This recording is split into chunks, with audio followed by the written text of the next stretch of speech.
हमारे सामने से बहुत सारे से हुकूमत गुजर चुका है, मगर हमारे इस मज़दूर के तबके ने किसी ने नहीं सोचा कि इस मज़दूर का क्या हिसाब किताब होगा। मगर आज दिन तक जो है ना हमें मजदूरी सही नहीं मिल रहा है। कोई 60 पेड़ वगैरह लग जाती सानू कोई नहीं सहूलत है। हस्पताल भी चल जी असी आप ही खर्चा करना या मालक खर्चा करना। एक मजदूर की सैलरी 18-20 हज़ार, वो क्या करेगा इससे?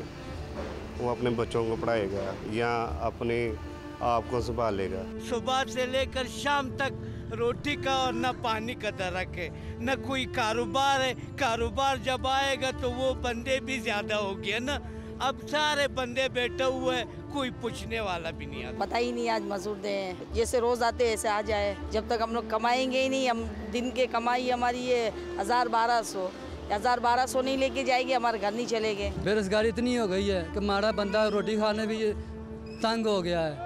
कोई परेशानी इतनी है कि बिल भी नहीं तार सकता। ये अमीरों का दिन है, गरीबों का नहीं है। मजदूर को तो 3 छुट्टी होते हैं, 3 के भी होते हैं। रमजान से अभी तक छुट्टी है, तो अभी तकरीबन 1.5 महीना हो गया, एक दिहाड़ी भी नहीं लगा है।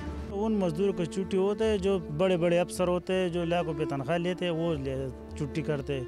हमारे सिर्फ नाम चलते हैं कि हम मजदूर है, बस हमारी छुट्टी, हमारा नाम पे वो लोग मज़े करते हैं। लोगों ने आराम किया और छुट्टी पूरी की। 1 मई को भी मज़दूरों ने मजदूरी की। यौम मई 1 मई को मनाया जाता है और इस दफ़ा भी मनाया जा रहा है, लेकिन इस पर मज़दूरों के क्या तासुरात थे, क्या एहसासात थे, वो आपने जो है वो सुने। इसी पर हम प्रोग्राम का आगाज़ करेंगे। मैं हूं सलमान हसन, साथ मौजूद हैं जनाब मुजीबुर रहमान शामी साहब। शामी साहब, कल खबर आई पेट्रोल की कीमत में कमी, लेकिन आज तकारीब भी हो रही हैं। कुछ यानी समझें आप तसल्ली 1 मई के मौके पर कुछ एक फाहा जो है मरहम का हुकूमत ने रखा। कुछ कई कीमत में कमी हो गई पेट्रोल के 5 रुपए के। जी हाँ, आटे में नमक के बराबर सही जो भी है हुई। हाँ हुई तो लेकिन असल बात देखें ये है, क्या कहा इकबाल ने, तू कादिर मुतलक है मगर तेरे जहां में तू कादिर व आदिल है। चलो इस तरह भी पढ़ लें, मगर मैं इसी तरह पढ़, शहबाज साहब ने भी पढ़ा था ये, तू कादिर व आदिल है मगर तेरे जहां में क्या बात है, तल्ख बहुत बंदा है मजदूर के औकात। वजन उस तरह भी पूरा हो जाता है, तू कादिर मुतलक है मगर तेरे जहां में वो तो रहा है, तल्ख बहुत बंदा है मजदूर के औकात।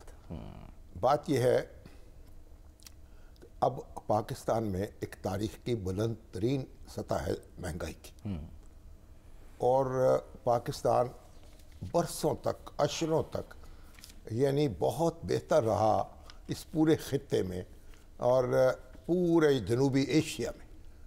पाकिस्तान में शरह नमू भी ज़्यादा थी और कम से कम आमदन भी ज़्यादा थी, और इंडिया के मुकाबले में हमारे लोग जो थे बहुत अच्छी ज़िंदगी गुजारते थे। और अब भी मेरा ख्याल है कि एक बड़ी हद तक जो है लोग अच्छी ज़िंदगी गुजारते हैं, कि जो गुर्बत हमने देखी जब क़याम पाकिस्तान के फ़ौरन बाद, वो तो अब बिल्कुल गायब हो चुकी। अच्छा, मगर बहरहाल अब ये जो गुर्बत ख़त्म करना है ना, ये कोई महज नारेबाजी से नहीं होगी, ये एक पैकेज डील है। सनतें लगेंगी, रोज़गार के मौके खुलेंगे, और उसके साथ ये कि आप लोगों को एजुकेट करेंगे, उनको ट्रेन करेंगे, उनको हुनरमंद बनाएंगे, उनको तालीम याफ्ता बनाएंगे, और फिर मयारी तालीम देंगे।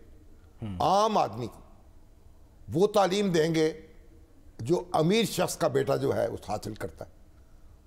अब आप देखें हमारे लड़कपन में जो स्कूल जिन स्कूल में हमने तालीम हासिल की, गवर्नमेंट हाई स्कूल पाकपट्टी, सही, वहाँ से मैंने मैट्रिक किया।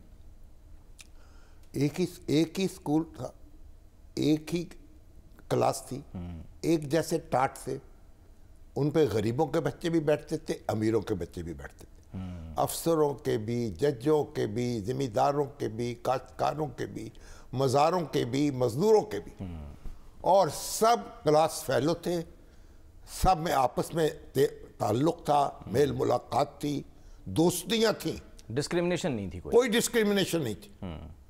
आबादियाँ ऐसी थीं, गरीब और अमीर साथ साथ रहते थे, एक दूसरे के दुख दर्द में काम आते थे। और उस वक्त के जो फिर गरीब थे वो पढ़े, तालीम हासिल की उन्होंने, और कहाँ से कहाँ पहुँचे, सिविल सर्विस में आए, फौज में कमीशन हासिल किए, नोबेल प्राइज़ भी लिए।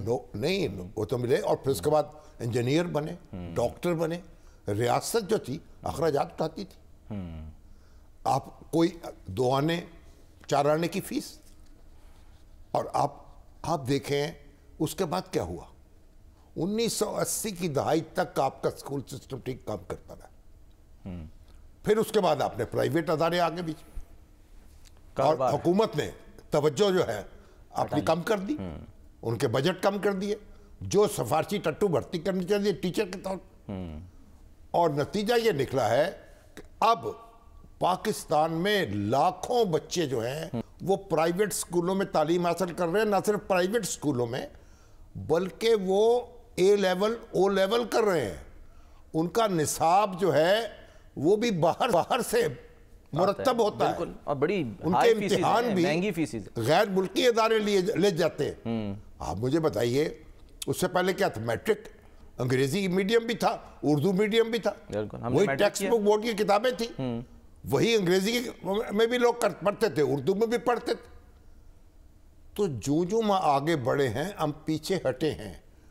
अब अमीरों के स्कूल अलग हैं, गरीबों के स्कूल अलग हैं, और जो गवर्नमेंट स्कूल हैं वो यतीम हो गए हैं। हुकूमत अपना हाथ खींचती चली गई है। बुनियादी इसकी वजह क्या बनी, यानी कि क्यों? वजह जब रिसोर्सेज कम होते चले गए, तो जो इन चीज़ों को गैर ज़रूरी समझा। तालीम का बजट भी कम कर दिया, बजट कम होता चला गया, सेहत का बजट कम होता चला गया। अब हुकूमत कह रही है, अब शबाशी करें हम इमरजेंसी का ऐलान करेंगे, तालीमी इमरजेंसी, और फिर यह कि हम 5% जो है GDP का वो लेके जाएंगे। हाँ जी, बजट बढ़ाएंगे। और भाई मेरे, ये सारे काम तो बरसों पहले करने के थे, और आज भी जो दावे कर रहे हैं हम उन पर अमल करके दिखाएं।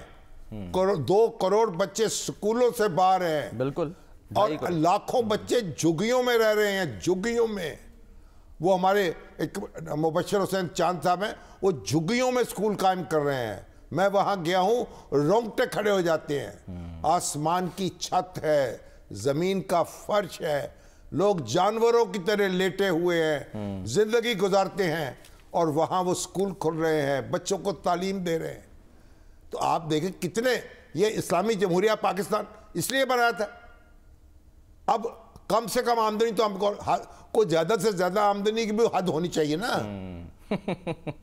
कोई 50 लाख ले रहा है, कोई 1 करोड़ ले रहा है, और नीचे वाला जो है उसका कोई ख्याल नहीं है, और जो मुकर्रर है वो मिल भी नहीं रही। और जो ऊपर वाले हैं, ऊपर वाले उनका कोई, भाई हमारे जज हैं, हमारे अफसर हैं, हमारे फौजी अफसर हैं, हमारे सिविल अफसर हैं, हमारे जो सनती शोबे में काम करने वाले हैं, वो भी तो कोई अपने ऊपर डिसिप्लिन लाएंगे, वो कोई कहेंगे अपने साथ वालों का ख्याल करेंगे।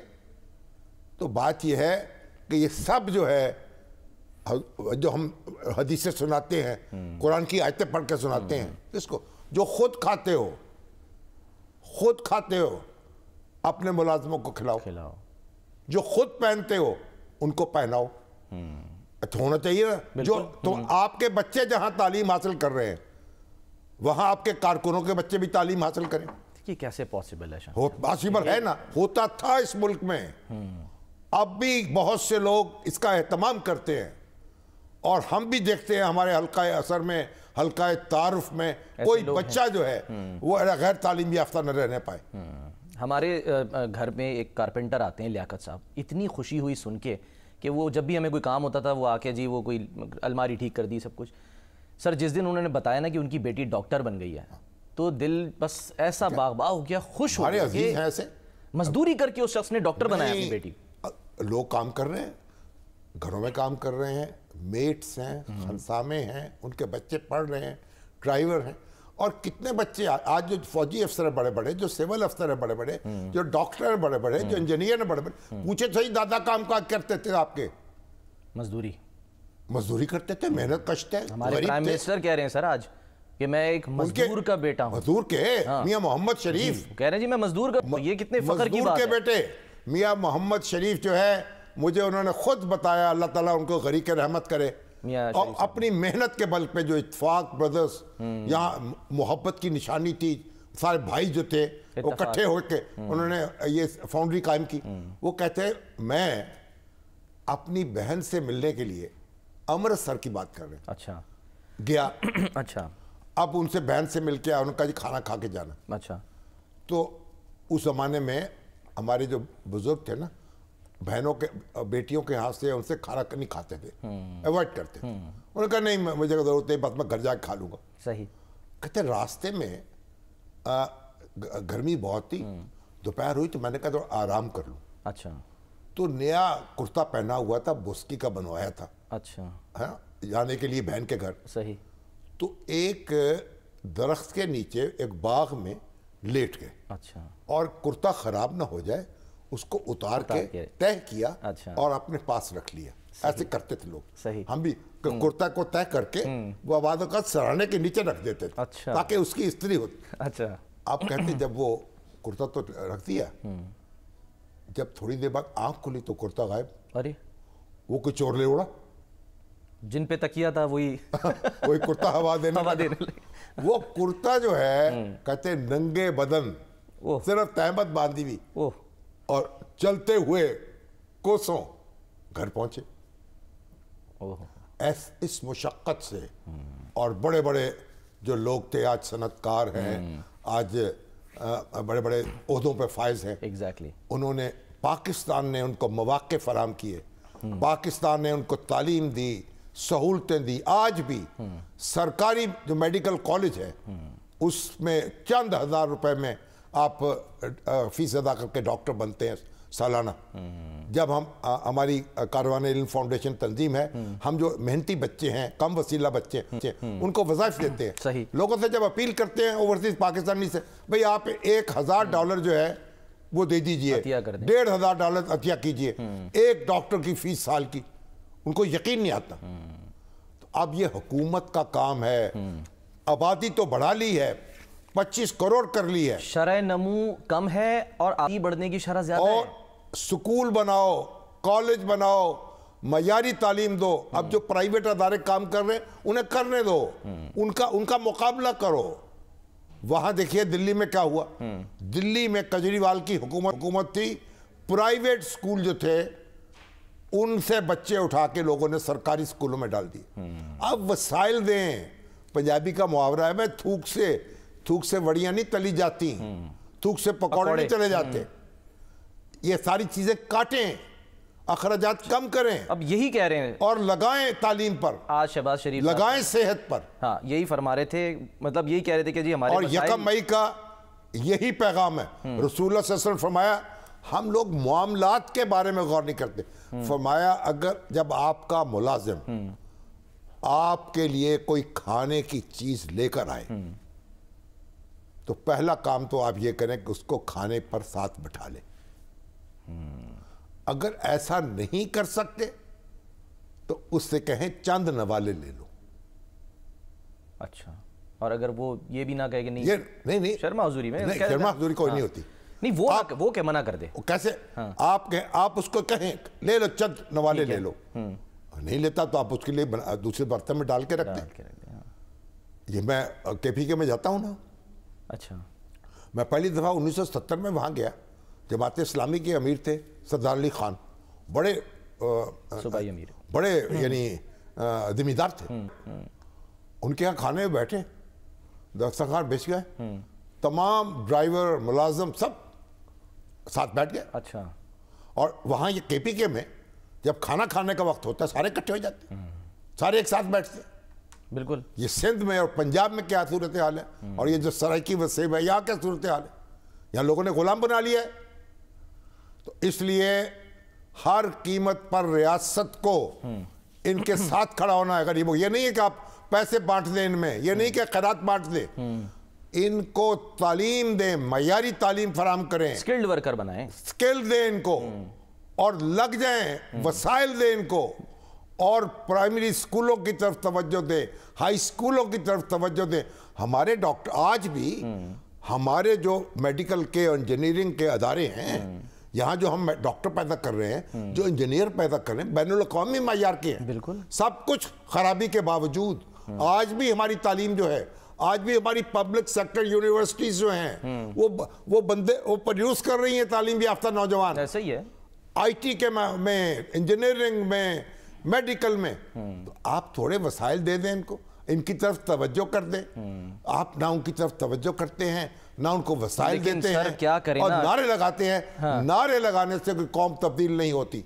शहबाज शरीफ साहब यही इशारा कर रहे हैं, जरा वो कुछ माशी हालात की तरफ भी जिक्र कर रहे हैं। अच्छी बात, जरा सुन लेते हैं सर कि वो क्या कहा। वो बेसिकली ये कह रहे हैं कि हमारे मसाइल वैसे गुज़श्ता से पैवस्ता तो हैं, नहीं वो, लेकिन उम्मीद भी दे रहे हैं। वो भाई हिम्मत वाले हैं। हाँ, मैं ये कह रहा हूँ, उम्मीद भी दे रहे हैं। ओहो, मैं शहबाज शरीफ से सियासत में जो इख्तलाफ करे, ठीक है, इसमें कोई शक नहीं है ना कि वो जान लड़ाने वाले शख्स हैं। चाहे आप उनकी सियासत पर इत्तफाक ना करें, जो भी तनकीद करें, लेकिन इस बात पर आप ये बात तो इतराफ़ करनी पड़ेगी। ठीक है, दिखाइए जी आज क्या फरमा रहे थे अपने घर पे जब तकरीब से कर रहे थे।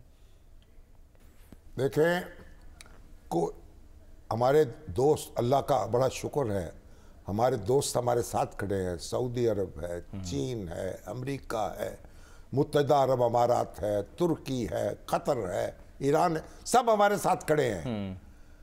और ये भी अल्लाह की एक नेमत है, लेकिन हमें अपने साथ खड़े होना होगा। हमें अपने सरमायाकार जो है उनका एतमाद बहाल करना होगा, उनको साथ लगाना होगा। अपने सरमायाकार जिनको 1972 में लूट लिया गया, डाका डाला गया नेशनलाइजेशन करके, जिन मुल्क को उनको दर बदर कर दिया गया और मुल्क को हुनरमंद सरमायाकारों से महरूम कर दिया गया 1972 में, जो भुट्टो साहब की नेशनलाइजेशन थी। आज तक हम उसके नुकसान से निकल नहीं सके। वो सारे खानदान जो हिंदुस्तान से आए थे, जो यहाँ पाकिस्तान की तामीर करने के लिए, ये दाऊद, ये वली का, ये आदम जी, क्या क्या खानदान थे, और गुजरात से आए थे, और ये असफहानी बंगाल से आए थे, इनको सबको, और यहाँ हमारे चिनेटी शेख जो है, हमारे ये जो सैगल्स, हमारे इन सब लोगों को इकट्ठा करें, उनकी औलादों को, उनको लगाएं। एक मंशा साहब जो हैं, वो इतना टैक्स अदा कर सकते हैं, 70 अरब, तो ये बाकी भी अदा कर सकते हैं। बिल्कुल, इनको मौके दें, इनको मौके दें, इनकी बात सुने, इनके जख्मों पे मरहम रखें, और इनको थपकी दें। और ये इसके बगैर, हुनरमंद सरमायाकारों के बगैर पाकिस्तान आगे नहीं बढ़ सकता। यहाँ तो वो हमारे दिन रात मुसीबत पड़ी होती है। एक गंदुम, अब चीनी की कीमत नहीं मुकर्रर कर सकते, गंदुम आपसे नहीं संभाली जाती, तो बाकी तो बातें ही छोड़ दें। चलें सर, बहरहाल अब शहबाज शरीफ साहब तो ये कह रहे हैं कि अब हमें ना ये इससे निकलना होगा लोन से। अब खाकान नजीब साहब हमारे साथ है, कुछ निकलना होगा, इंडिकेटर और कोई होगा, हाँ, और कोई चॉइस नहीं है। 1.1 अरब डॉलर आ गए, लेकिन मुबारक है, हाँ, अच्छी बात है। इस वक्त जरूरत है, इस वक्त हमें जरूरत है, और अगले प्रोग्राम की भी जरूरत है, अगले प्रोग्राम की भी जरूरत है, लेकिन कमरे हिम्मत बांधने की भी जरूरत है। और पाकिस्तान इंशाल्लाह निकलेगा, बहरान से निकलेगा, और पाकिस्तान एक बड़ी ताकत बनकर उभरेगा। सर खाकान नजीब, अस्सलाम वालेकुम खाकान साहब। अस्सलाम वालेकुम सर। वालेकुम अस्सलाम जी। खाकान साहब, क्या पैगाम है आपका 1 मई को कौम के नाम? एक पैगाम वही है जो आप अभी फरमा रहे थे, हमारे मसाइल हमने ठीक करने हैं। हमारी बिजली का मसला, हमारी गैस का मसला, हमारे एनर्जी सेक्टर को ठीक करने का मसला। खाकान साहब, ये मेरे पास लोग आते हैं, बड़े बड़े रिटायर्ड अफसर हैं, वो कहते हैं शेल गैस जो है वो हमारे पास बड़े डिपॉजिट मौजूद हैं, हम उनकी रिकवरी की तरफ नहीं जा रहे, हम ऑयल की और गैस की एक्सप्लोरेशन की तरफ नहीं जा रहे, हम ये जो IPPs हैं, इनके लोगों को इकट्ठा करके, इनको हाथ बांध के इनसे गुजारिश करें कि खुदा के लिए हमारे ऊपर रहम खा जाएं, शायद वो खा जाएं। तो देखिए ना, जितने भी आपके गंभीर मसाइल हैं उनको हल करने के लिए गंभीर टीम पुट टुगेदर करें। मैं तो हर जगह यही कहता हूं कि पाकिस्तान का जो असल मसला है वो तो गवर्नेंस का मसला है ना। हर चीज़ हल तो की जा सकती है, IPP से भी डिस्कशन की जा सकती है, यानी कि जो 10 साल में पे करना है उसको अगर 25 साल में करेंगे तो पर यूनिट कॉस्ट टूट जाएगी। मतलब शामी साहब ये तो बड़ी सादा सी गुफ्तगू है ना। जो स्टेट की लॉसेस हैं एनर्जी सेक्टर के, उनको प्राइवेटाइज करेंगे तो टेलीकॉम की तरह, बैंकिंग सेक्टर की तरह एक सेक्टर पनपना शुरू होगा तो टैक्स भी देगा। अभी इसका भी आपने जिक्र किया। अगर आपकी 2100 अरब की इस वक्त सिर्फ पेमेंट है जो आप उस मद में कर रहे हैं जो गारंटी की हुई है आपने, तो ज़्यादा बिजली बेचें। ज़्यादा बिजली बेचने के लिए आपको अपने बिजली की जो तंजीम कारी कंपनियां हैं, जो आपकी डिस्ट्रीब्यूशन है, जो आपकी व्हीलिंग है, उस सब को ठीक करना पड़ेगा। Again it's a governance issue. आप जहां से भी पाकिस्तान को शुरू करेंगे, आपको इन दी एंड पता ये चलेगा कि Pakistan is in a severe competence crisis. और फिर एक पॉलिसी साजी और थिंकिंग को तब्दील करें। अभी आप वीट का जिक्र कर रहे थे, एक मार्केट है पाकिस्तान में राइस की मार्केट, उसमें कोई फुटप्रिंट गवर्नमेंट का नहीं है। आपने 3 अरब डॉलर की माशाल्लाह राइस एक्सपोर्ट की है पाकिस्तान से पिछले 1 साल में। कभी आपने नहीं सुना कि राइस की पाकिस्तान में शॉर्टेज हो। राइस दुनिया की अच्छी राइस से compete करती है इंटरनेशनली पाकिस्तान की। सो पहले तो ये सोचे ना कि ये जो गवर्नमेंट का फुटप्रिंट है ये प्राइवेट सेक्टर को रोके हुए है। पर मैं आज भी नहीं समझता कि ये हम बात समझ पाए हैं। हम समझते हैं कि हुकूमत की रसाई बढ़ाकर शायद हम लोगों को आसानियां फराहम कर सकते हैं। ऐसा है नहीं है। आसानी टेलीकॉम सेक्टर में फराहम हुई है डीरेगुलेट करके, लिबरलाइज करके। आसानी बैंकिंग सेक्टर में कुछ फराहम हुई है डीरेगुलेट करके, लिबरलाइज करके। हमें अपना तर्जे गवर्नेंस ही बदलना पड़ेगा। हुकूमत को निकालना है। जो गंदम से भी निकल जाए गवर्नमेंट, आहिस्ता आहिस्ता तो निकलना ही पड़ेगा। गंदम की खरीदो पे खरीद से निकल जाए और चीनी से भी निकल जाए। आप ही देखिए ना, आप राइस से कंपेयर कर लें, आपको खुद अंदाजा हो जाएगा। क्या आपको राइस में किसी ने आके कहा कि ठीक? अच्छा, अब आप आगे चलिए। इसी तरह ये जरा सोचिए, आप बिजली बनाते शुगर मिल वाले हैं, वो अपनी जगह रोते हैं, हुकूमत अपनी जगह रोती है। वो शुगर मिल वाले कहते हैं भाई जब हमारे पास स्टॉक मौजूद होता है, कीमत ज्यादा होती है इंटरनेशनल मार्केट में, ये हमें एक्सपोर्ट नहीं करने देते जैसे अभी। और जब उसके बाद जब कीमत गिर जाती है तो फिर सब्सिडी देते हैं। ये तमाशा बना रखा है इन सरकारी एहलकारों ने। देखिए, हुकूमत का काम है, कोई अगर बफर स्टॉक रखने हैं तो रख ले। शामी साहब, वो जिंदगी भी तब्दील हो गई। हाई सीज पे शुगर वीट पड़ी होती है, 3-3 दिन में मंगवाई जा सकती है in case of a shortage. ये हुकूमत का काम है। हुकूमत का काम कीमतें सेट करना, डिस्ट्रीब्यूशन करना या खरीद कर उसको अपने पास स्टोर करना और ये ढूंढते फिरना कि कितना मॉइस्चर है। खुदारा अपनी हुकूमत का तर्ज अमल जो है वो तब्दील करें। ठीक है। अच्छा सर, साथ ही रहिएगा, एक छोटी सी ब्रेक हमें लेनी है, छोटी सी ब्रेक लेनी है। कुछ बातें से और भी हम जरा उस पर चाहेंगे कि राय दें। एक ब्रेक लेते हैं, ब्रेक के बाद हम वापस आते हैं।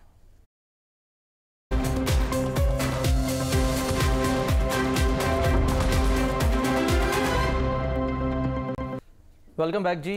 हमने देखा है इस मुल्क में जो है वो हुआ ये कि पिछले कुछ अरसे में हमने बहुत सारी चीज़ें देखी जिसमें कंटेनर्स का इस्तेमाल हुआ। अभी एक मिनट होल्ड करें जी सर। कोई हमारे बहुत ही नामवर और सीनियर जर्नलिस्ट हैं मुनीर अहमद मुनीर। अच्छा। जिन्होंने अपनी ज़िंदगी कायदे आज़म और तहरीक पाकिस्तान पर तहकीक के लिए वक्फ कर दी। अच्छा। उन्होंने ये 1 मई के हवाले से कायदे आज़म का एक पैगाम भेजा। अच्छा। चल फिक्र। जी जी जी, बिल्कुल बिल्कुल। ये कायदे आज़म ने जो 1944 में मुस्लिम लीग की इकोनॉमिक प्लानिंग कमेटी जो है उससे खिताब करते हुए दिल्ली में अच्छा ये अल्फाज अदा किए। वो क्या? हमारा मकसद अमीर को अमीर कर बनाना और दौलत के ढेर चंद अफराद के हाथों में देने वाला अमल तेज़ करना नहीं। हमें अपनी तवज्जो अवाम का अमूमी मयार ज़िंदगी हमवार और मुसावियाना करने पर मरकूज़ रखनी चाहिए। मुझे उम्मीद है आपकी कमेटी इस अज़ हद अहम मसले पर ठीक तवज्जो देगी। हमारा नस्बुल ऐन सरमायादाराना नहीं बल्कि इस्लामी होना चाहिए और अवामी मुफादात और बहबूद को मजमूई तौर पर मुसलसल जहन में रखना चाहिए। 1944 1 मई के तौर पर याद रखें। हाँ। ये सियालकोट से अजमत वराज साहब कहते हैं सरकारी अफसरों के बच्चे जो हैं उन पर लाजम किया जाए वो सरकारी स्कूलों में पढ़ेंगे, प्राइवेट में तभी ये मयार बुलंद होगा स्कूलों का। और अभी तो मैं ख्याल जो हमारे ये आला अदलिया कह रही है ना, तो पहले तो ये जो जायदाद तोहफे कबूल करते हैं ना शादियों पर और हज़ारों अफराद को इकट्ठा करते हैं, इस पर भी पाबंदी लगाएं। सरकारी अफसरों और जजों को और फौजी अफसरों को और सिविल अफसरों को इजाज़त नहीं होनी चाहिए कोई 100-150 से ज़्यादा अफराद अपनी शादी में इकट्ठे करने की और 500 रुपए से या 1000 रुपए से ज़्यादा का तोहफा लेने की। कुछ ये भी लाजिम है। हाँ, लगी थी सर पीडीएम कुछ नहीं लगी थी यार। अच्छा, कानून बन जाना चाहिए। अच्छा, जो ये खिलाफ वर्जी करेगा तोहफा उसको डिसमिस किया जाएगा। ठीक है। अच्छा सर, फील्ड अस्पताल जो प्रोजेक्ट है ना, उसका आज मरियम साहिबा ने इफ्तिताह किया है। फील्ड अस्पताल मरियम, हमारी बीवी मरियम वज़ीर आला जो हमारी पंजाब की, उन्होंने इफ्तिताह किया है। मुझे भी याद फरमाया तो मैं जा नहीं सका। अच्छा। मुझे ईरानी कॉन्सुलेट में जाना था। अच्छा। कौंसल जनरल से मुलाकात थी। सही। तो क्या हुआ वहाँ? सर वहाँ ये हुआ कि उन्होंने कहा है कि जी कुल 32 जो है ना वो अस्पताल, फील्ड अस्पताल बनेंगे मुख्तलिफ जगहों पंजाब में। हाँ जी, पहला तो वो लेके वो वहाँ चली भी गई हैं, यानी बहावलपुर। ये मूवेबल होंगे जिस तरह वो नादरा जहाँ जरूरत हो वहाँ ले जाए। एग्जैक्टली, जहाँ पर कोई अस्पताल नहीं है वहाँ पे 11 छोटे होंगे, 21 जो है वो बड़े होंगे। 1.25 अरब इसकी ऑपरेशनल, हाँ जी, रुपया हर साल इसकी जो है वो ऑपरेशनल कॉस्ट जो है वो आएगी।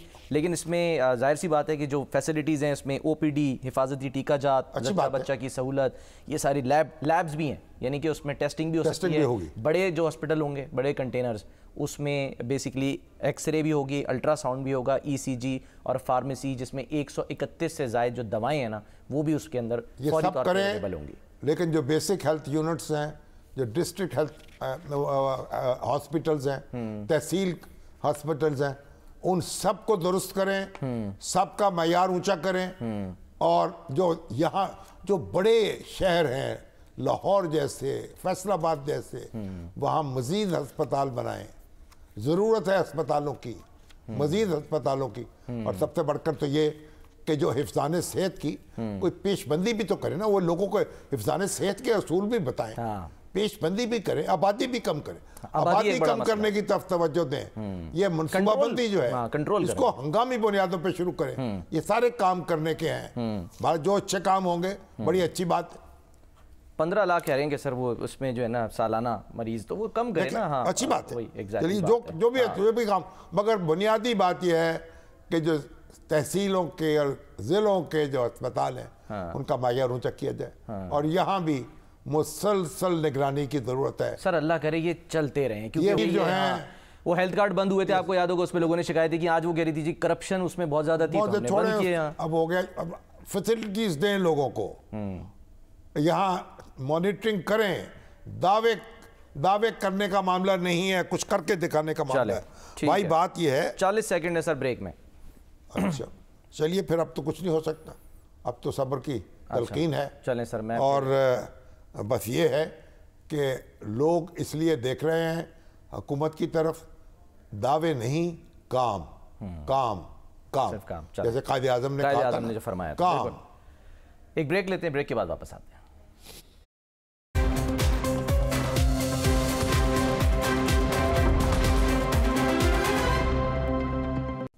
प्रोग्राम का वक्त खत्म होता है। नाज़रीन अपना ख्याल रखिए, अल्लाह हाफ़िज़।